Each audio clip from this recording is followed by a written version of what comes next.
ಪೂರ್ಣಗೊಳ್ಳದ ಬಾಗಲಕೋಟೆ ಕುಡ್ಚಿ ಕಾಮಗಾರಿ ರೈಲುಗಳ ಸಂಚಾರವಿಲ್ಲದೆ ಹಾಳಾಗುತ್ತಿರುವ ನಿಲ್ದಾಣಗಳು. ಎಸ್ ವೀಕ್ಷಕರೇ, ಬಾಗಲಕೋಟೆ ಟು ಕುಡ್ಚಿ ರೈಲ್ವೆ ಮಾರ್ಗ ನಿರ್ಮಾಣದ ಕಾಮಗಾರಿ ದಶಕಗಳಿಂದ ನಡೆಯುತ್ತಿದ್ದರೂ ಈವರೆಗೂ ಕಾಮಗಾರಿ ಪೂರ್ಣಗೊಂಡಿಲ್ಲ. ಇನ್ನು ರೈಲುಗಳ ಸಂಚಾರವಿಲ್ಲದೆ ನಿಲ್ದಾಣಗಳು ಹಾಳಾಗುತ್ತಿವೆ ಎಂದು ರಾಜ್ಯ ರೈಲ್ವೆ ಅಭಿವೃದ್ಧಿ ಹೋರಾಟ ಸಮಿತಿ ರಾಜ್ಯಾಧ್ಯಕ್ಷರಾಗಿರುವ ಕುತ್ಬುದ್ದೀನ್ ಖಾಜಿಯವರು ಆಕ್ರೋಶವನ್ನು ಹೊರಹಾಕಿದ್ದಾರೆ. ಶನಿವಾರ ಲೋಕಾಪುರ ರೈಲ್ವೆ ನಿಲ್ದಾಣಕ್ಕೆ ಭೇಟಿ ನೀಡಿದ ಸಂದರ್ಭದಲ್ಲಿ ಮಾಧ್ಯಮಗಳ ಜೊತೆ ಅವರು ಮಾತನಾಡಿದ್ದಾರೆ. ಬಾಗಲಕೋಟೆ ಟು ಕುಡ್ಚಿ ರೈಲ್ವೆ ಮಾರ್ಗವು 2010ನೇ ಸಾಲಿನ ಬಜೆಟ್ನಲ್ಲಿ ಸುಮಾರು 816 ಕೋಟಿ ರೂಪಾಯಿ ವೆಚ್ಚದಲ್ಲಿ ಅನುಷ್ಠಾನಗೊಂಡಿತ್ತು. 2017ನೇ ಸಾಲಿನಲ್ಲಿ ಈ ಯೋಜನೆಯ ಕಾಮಗಾರಿ ಪೂರ್ಣಗೊಳ್ಳಬೇಕಿತ್ತು. ಆದರೆ ಈವರೆಗೂ ಕೂಡ ಕಾಮಗಾರಿ ಪೂರ್ಣಗೊಂಡಿಲ್ಲ ಎಂದರು. ಇನ್ನು ಈ ಯೋಜನೆಯಡಿಯಲ್ಲಿ ಈಗಾಗಲೇ ಸುಳಿಕೇರಿ, ನವನಗರ, ಕೆರಕಲಮಟ್ಟಿ, ಶೆಲ್ಲಿಕೇರಿ, ಖಜ್ಜಿಡೋಣಿ, ಲೋಕಾಪುರದಲ್ಲಿ ರೈಲ್ವೆ ನಿಲ್ದಾಣಗಳು ನಿರ್ಮಾಣಗೊಂಡಿವೆ.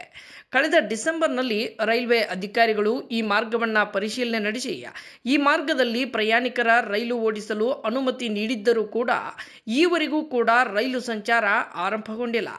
ರೈಲುಗಳ ಸಂಚಾರವಿಲ್ಲದೆ ನೂತನವಾಗಿ ನಿರ್ಮಿಸಿರುವ ರೈಲು ನಿಲ್ದಾಣಗಳು ಹಾಳಾಗುತ್ತಿವೆ ಎಂದು ತಮ್ಮ ಬೇಸರವನ್ನು ಹೊರಹಾಕಿದರು.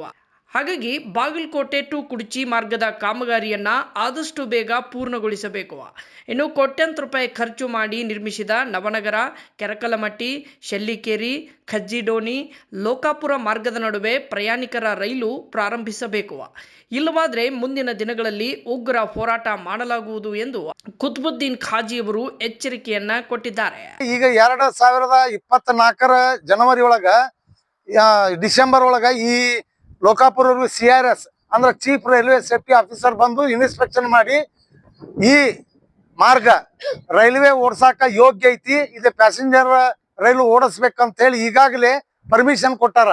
ಆದ್ರೆ ನಾವು ಈ ಭಾಗದ ಸಂಸದರಿಗಾಗ್ಲಿ, ಸಚಿವರುಗಳಿಗಾಗ್ಲಿ ಮತ್ತು ರಾಜ್ಯ ಕೇಂದ್ರ ಸರ್ಕಾರದ ಪ್ರತಿನಿಧಿಗಳಿಗೆ ಗಮನಕ್ಕೆ ತಂದೆವು. ರೈಲ್ವೆ ಅಧಿಕಾರಿಗಳಿಗೆ ಮುಖ್ಯವಾಗಿ ಅವ್ರ ಗಮನಕ್ಕೂ ತಂದ್ರು ಕೂಡ ಈವರೆಗೂ ಆ ರೈಲ್ವೆ ಮಾರ್ಗದೊಳಗ ರೈಲ್ವೆ ಅಡ್ಡಾಡ್ಸಕ್ ತಯಾರಿಲ್ಲ ಅವರು. ಆದ್ರ ಈಗ ಹಿಂದೆ ಏನ ಇವತ್ತ ಬಾಗಲಕೋಟೆ ನವನಗರ, ಸುಳಿಕೆರೆ, ಕೆರಕಲಮಟ್ಟಿ, ಶೆಲ್ಲಿಕೆರೆ, ಖಜ್ಜಿಡೋಣಿ, ಇದು ಲೋಕಾಪುರ ಈ ರೈಲು ನಿಲ್ದಾಣಗಳ ಕೋಟ್ಯಾಂತರ ರೂಪಾಯಿ ಖರ್ಚು ಮಾಡಿ ನಿರ್ಮಾಣ ಮಾಡ್ಯಾರ. ಅದನ್ನ ಉಳಿಬೇಕಂದ್ರ ಇಲ್ಲೇ ಪ್ಯಾಸೆಂಜರ್ ರೈಲು ಪ್ರಾರಂಭ ಆಗ್ಲೇಬೇಕು. ಆ ನಿಟ್ಟಿನೊಳಗ ಇವತ್ತ ನಾವು ಲೋಕಾಪುರದೊಳಗೆ ಸಭೆ ಸೇರಿ ಎಲ್ಲಾ ಹಿರಿಯರು, ಪ್ರಜ್ಞಾವಂತರು, ಪತ್ರಿಕಾ ಮಿತ್ರರು, ಎಲ್ಲಾ ಸಂಘಟನೆಯವರು ಸೇರಿ ಸರ್ಕಾರಕ್ಕೆ ನಾವು ಇವತ್ತ ಒಂದು ಮನವಿಯನ್ನ ಮಾಡ್ಕೊಂಡಿವು, ಒತ್ತಾಯನ ಮಾಡಿವು. ಇಲ್ಲಿ ರೈಲ್ವೆ ಅವಶ್ಯವಾಗಿ ರೈಲ್ವೆ ಪ್ರಾರಂಭ ಮಾಡಬೇಕು, ಇಲ್ಲಂದ್ರ ಮುಂಬರುವ ದಿನಗಳಿಗೆ ಉಗ್ರ ಸ್ವರೂಪದ ಹೋರಾಟ ನಾವು ಮಾಡ್ತೀವಿ ಅಂತೇಳಿ ಇವತ್ತು ತೀರ್ಮಾನ ಮಾಡ್ಯಾರ. ಅದಕ್ಕೆ ದಯವಿಟ್ಟು ರೈಲ್ವೆ ಅಧಿಕಾರಿಗಳಿಗೆ ಮತ್ತು ಸಂಬಂಧಪಟ್ಟ ರೈಲ್ವೆ ಮಂತ್ರಾಲಯಕ್ಕೆ ನಾ ಆಗ್ರಹಪಡಿಸ್ತೀನಿ, ಅತಿ ಶೀಘ್ರ ಇಲ್ಲಿ ರೈಲ್ವೆ ಸೇವೆ ಪ್ರಾರಂಭ ಮಾಡ್ಲಿಲ್ಲ ಅಂದ್ರ ಬಹಳ ಬಿಸಿ ತಟ್ಟಿಸುವಂತ ಹೋರಾಟ ಮಾಡ್ಬೇಕಾಗತ್ತಂತೇಳಿ ಕೇಂದ್ರ ಮತ್ತು ರಾಜ್ಯ ಸರ್ಕಾರಗಳಿಗೆ ಎಚ್ಚರಿಕೆಯನ್ನ ಕೊಡ್ತೀನಿ. ನಾ ಕುತ್ಬುದ್ದೀನ್ ಖಾಜಿ, ಕರ್ನಾಟಕ ರಾಜ್ಯ ರೈಲ್ವೆ ಅಭಿವೃದ್ಧಿ ಹೋರಾಟ ಸಮಿತಿಯ ರಾಜ್ಯ ಅಧ್ಯಕ್ಷ. ನಮ್ಮ ಜೊತೆ ಎಲ್ಲ ಹಿರಿಯರು ಮತ್ತು ಮಹಿಳಾ ಪ್ರತಿನಿಧಿಗಳು ಇದ್ದಾರೆ.